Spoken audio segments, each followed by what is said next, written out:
Hi everybody, and welcome back to London Self-Defense Academy. Sam here, and today we're going to be responding to a request we had on a previous video on how to get out of a full Nelson. So first of all, with good situational awareness, you should never find yourself in this position. You should never allow someone to walk up behind you unannounced and be able to get you in a full Nelson. However, there are some cases where this might happen. Maybe somebody's got you at knife point and their friend comes up behind you and grabs you. Maybe you're in an argument at a bar and a bouncer notices, comes up and grabs you. So I'm gonna show you a few ways you can get out of this. We're here in the full Nelson, a very uncommon place to be, but first of all, we need to understand what's happening.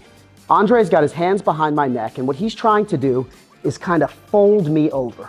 So first of all, what I wanna do is not allow that to happen. I'm gonna put my head up really tall. I'm gonna make a C-clamp with my hands.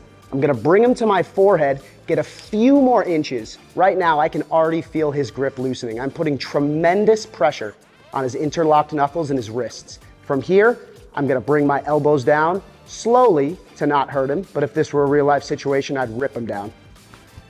And I'm out. Now, if I find myself bent over and I can't get my posture up, what I'm gonna do is I'm gonna simply step to the side, try and get my knee or my leg behind his knee, reach and grab what I can, and explode up. From here, we can strike, we can kick, we can simply run away. So if you're here in the full Nelson, you can see Andre's hands, his fingers are interlocked. If I'm able to get a good grip, posture up, this is putting tremendous pressure on his knuckles. If I simply bring my arms down, that's a wrist lock, that's a joint lock on his fingers, that is super uncomfortable. In a real life self-defense situation, this is gonna be a very fluid thing.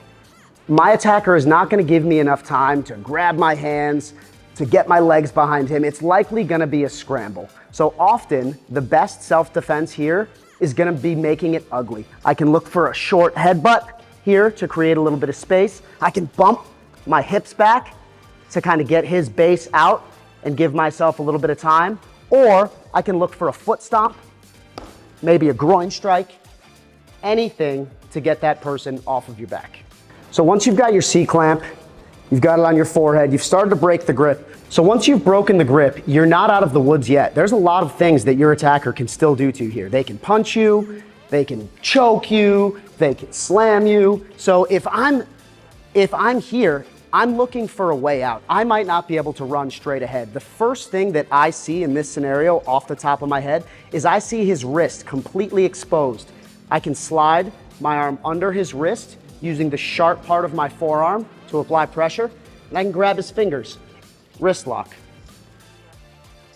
Now, you don't know what your first instinct is going to be. It might be the wrist lock. It might be to look for any strike that you see plausible. Hammer fist, turning around, straight right. It can be a short kick, it can be a foot stomp, it can be a short elbow, it can be another headbutt. Anything to create space and get you out of this situation safely.